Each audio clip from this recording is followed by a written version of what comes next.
Ça y est, nous sommes arrivés à la fin de l'année 2025 et comme chaque année, nous allons célébrer la fête de Noël. Bienvenue sur ma chaîne YouTube, je suis Xavier Makanta, je suis un passionné d'histoire et non un historien. Et aujourd'hui, on va s'intéresser à la fameuse histoire de Noël. Comme tu le sais, chaque 25 décembre, nous sommes censés célébrer à la base la naissance de Jésus. Mais qu'en est-il réellement? Reste avec moi si tu veux en savoir plus.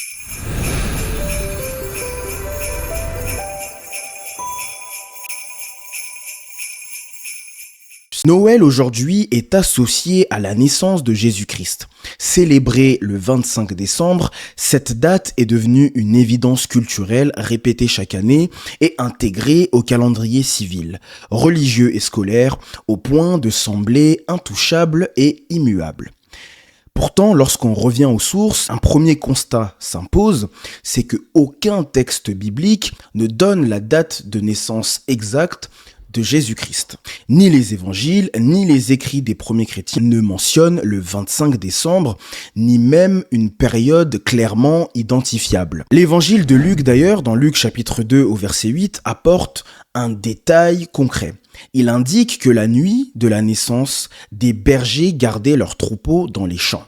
En Judée, cette pratique est incompatible avec le mois de décembre puisque la période est extrêmement froide et pluvieuse durant laquelle les troupeaux sont forcément rentrés dans un abri.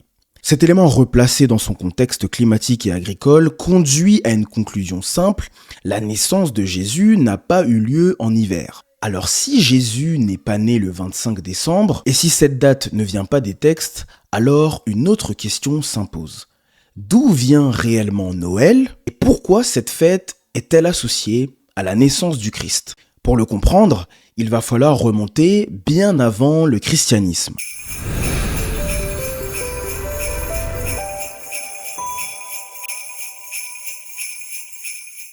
Dans les pratiques religieuses et culturelles des civilisations antiques, qui suivent la manière dont ces traditions ont été transformées au fil des siècles. Bien avant l'arrivée du christianisme, la fin du mois de décembre occupe une place centrale dans les sociétés antiques. Elle correspond à un moment astronomique précis, le solstice d'hiver, qui a lieu autour du 21 décembre. C'est la nuit la plus longue de l'année, celle où l'obscurité atteint son maximum avant que les jours ne recommencent à se prolonger. Dans les sociétés anciennes, majoritairement agricoles, ce phénomène n'est pas anodin.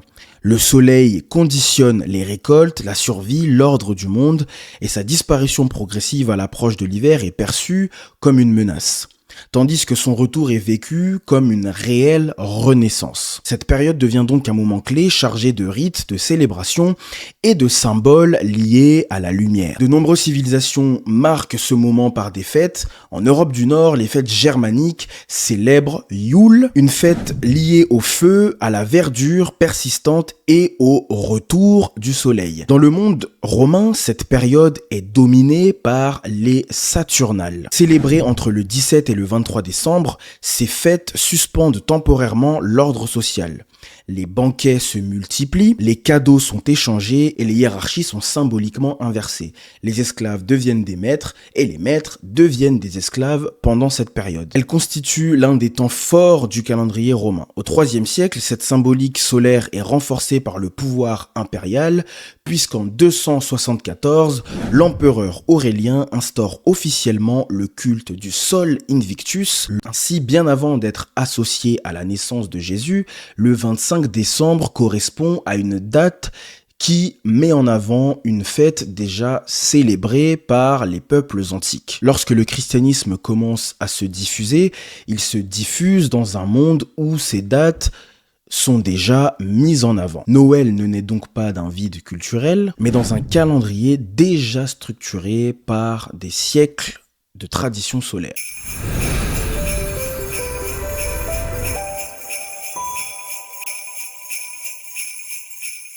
Au début du IVe siècle, la situation du christianisme dans l'Empire romain change profondément. En 313, l'empereur Constantin va promulguer l'édit de Milan, qui met fin aux persécutions et accorde la liberté au culte chrétien. Le christianisme passe d'un mouvement marginal à une religion désormais tolérée, puis progressivement favorisée par le pouvoir impérial. C'est dans ce contexte que le 25 décembre occupe une place particulière. Elle correspond à la célébration du Sol Invictus instituée en 274 par Aurélien et reste largement populaire au sein de la population. Supprimer cette fête représenterait un risque de rupture sociale et culturelle. La première apparition de cette association apparaîtra en 336 dans un calendrier romain qui indique pour la première fois la célébration de la naissance du Christ le 25 décembre. Cette date n'est pas issue d'un texte biblique, mais d'une décision administrative et liturgique prise dans un cadre impérial.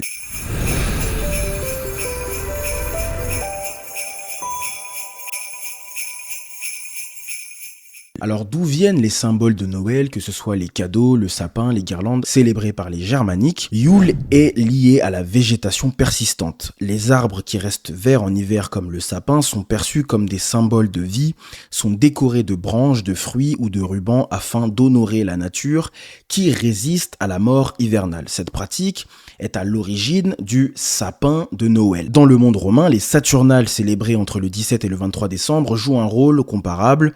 Ces fêtes donnent lieu à des banquets, à des échanges de cadeaux et à une suspension temporaire des hiérarchies sociales.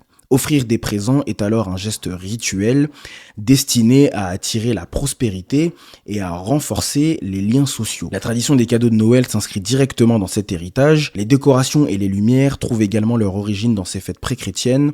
Bougies, torches, ornements lumineux servent à repousser symboliquement l'obscurité et à célébrer le retour du soleil.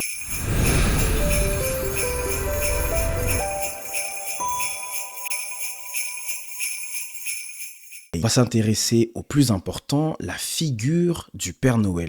Spoiler alerte, si vous êtes avec vos enfants, c'est le moment de les éloigner de l'écran.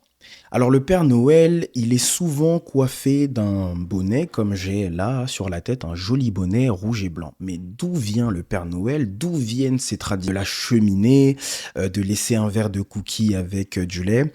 On va apprendre ça tout de suite. Mais avant ça, j'ai une petite anecdote. Quand j'étais plus jeune, je croyais au Père Noël. Mes parents m'ont fait grandir dans une éducation dans laquelle on croyait au Père Noël. Il fallait donc être sage et bien travailler, surtout pendant le premier trimestre, pour avoir des cadeaux. Alors, au départ, ça me semblait déjà bizarre parce que je faisais des listes, mais je n'avais quasiment jamais à l'identique les cadeaux que je demandais. Mais je me disais, peut-être que le Père Noël a voulu me faire plaisir autrement. Ça, c'est la première question que j'ai commencé à me poser pour savoir si le Père Noël existait. La deuxième question, c'est que j'habitais en appartement et j'avais un balcon. Donc, pas de cheminée. Donc, comment le Père Noël faisait pour passer? Après, j'étais au premier étage. Donc, mes parents me disaient, mais non, mais t'inquiète pas, il va escalader, etc., etc. Et la troisième anecdote, la troisième chose qui a fait que j'ai arrêté de croire au Père Noël, c'est qu'à une année, mon père avait pris l'initiative de nous offrir un ordinateur qui était placé dans le salon avec une unité centrale. Et il nous a dit, puisque vous avez eu l'ordinateur, le Père Noël vous apportera rien d'autre. Et là, j'ai pas compris le lien. Parce que si toi, papa, tu m'as acheté un cadeau, pourquoi le Père Noël, il pourrait pas me ramener des cadeaux? Il fait le tour du monde en une nuit, c'est le meilleur. C'est quoi le rapport entre le Père Noël et toi? Et la quatrième chose, c'est ma grande sœur qui nous avait fait un aveu et qui avait vu les cadeaux sous le lit de mes parents. La figure du Père Noël est directement inspirée de Saint Nicolas. Saint Nicolas est un évêque de Myre en Asie mineure connu dans l'actuelle Turquie au IVe siècle. Il est connu pour sa générosité envers les pauvres et les enfants. Il est associé à l'idée de dons faits discrètement, souvent la nuit. En Europe du Nord, sa fête est célébrée le 6 décembre. Il est représenté comme un personnage religieux, vêtu d'habits d'évêque, sans lien avec Noël, ni avec le 25 décembre. Avec le temps, cette image se diffuse principalement en Europe et précisément aux Pays-Bas. Saint Nicolas devient alors Sinterklaas. Lorsque les colons néerlandais s'installent en Amérique du Nord, ils emportent cette tradition avec eux. Le nom évolue progressivement pour devenir Santa Claus dans le monde anglophone. Un tournant décisif va intervenir en 1823 avec la publication d'un poème intitulé A Visit from Saint Nicholas. Alors, excusez-moi pour mon anglais, j'ai essayé d'y mettre de l'accent. Voilà. Généralement attribué à Clement Clarke Moore, ce texte joue un rôle fondamental. Il détache définitivement le personnage de son apparence religieuse et pose les bases du Père Noël moderne. Santa Claus y est décrit comme un personnage jovial, voyageant dans un traîneau tiré par 8 rennes, entrant dans les maisons par la cheminée et distribuant des cadeaux dans la nuit du 24 au 25 décembre. À partir de ce moment, la figure de Santa Claus s'ancre clairement dans Noël. Elle n'est plus liée au 6 décembre ni à la tradition chrétienne de Saint-Nicolas, mais à une fête familiale et hivernale en pleine construction. Au 19e siècle, l'apparence du Père Noël reste toutefois instable. Il est parfois représenté vêtu de vert et de blanc.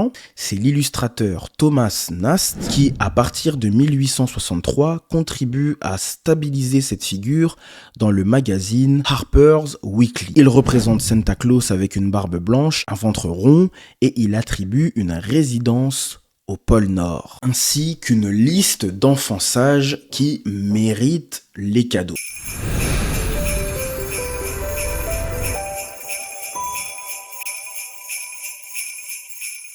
La transformation finale intervient au XXe siècle avec la publicité. En 1931, Coca-Cola lance une vaste campagne de communication mettant en scène le Père Noël. L'illustrateur Haddon Sundblom s'inspire à la fois des descriptions de 1823 des dessins de Thomas Nast pour créer une image chaleureuse et accessible. Il habille le Père Noël d'un costume rouge et blanc qui sont les couleurs de la marque Coca-Cola. Donc il faut bien comprendre ceci, on a condensé ensemble l'histoire de Noël et je pense qu'il faut, pour le coup, encore une fois, remettre l'église au milieu du village.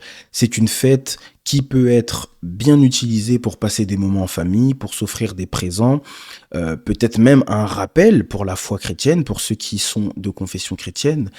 Mais il est important de préciser que cela ne peut pas être la naissance de Jésus-Christ, puisqu'on a vu déjà que dans le livre de Luc, Jésus-Christ serait né dans une période plutôt chaude de l'année, puisque les bergers étaient dehors, et en Judée, il n'aurait pas pu être dehors en pleine nuit d'hiver, puisque le climat était froid ou pluvieux.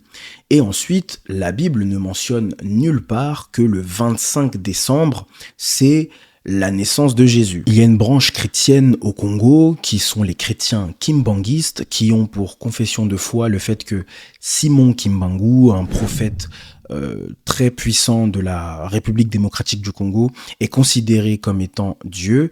Et je crois que la date de Noël de cette branche chrétienne, c'est le 25 mai. Je ne sais pas pourquoi, donc si vous savez pourquoi, dites-le moi dans les commentaires. Au final, Noël aujourd'hui, c'est une fête commerciale qui a des racines païennes, qui a été mélangée pour un meilleur fonctionnement politique, culturel et religieux, mais c'est en aucun cas la naissance de Jésus-Christ. Voilà, c'était ce documentaire sur la véritable histoire de Noël. N'hésite pas à t'abonner, à partager, à liker et on se dit à la prochaine pour un nouveau documentaire.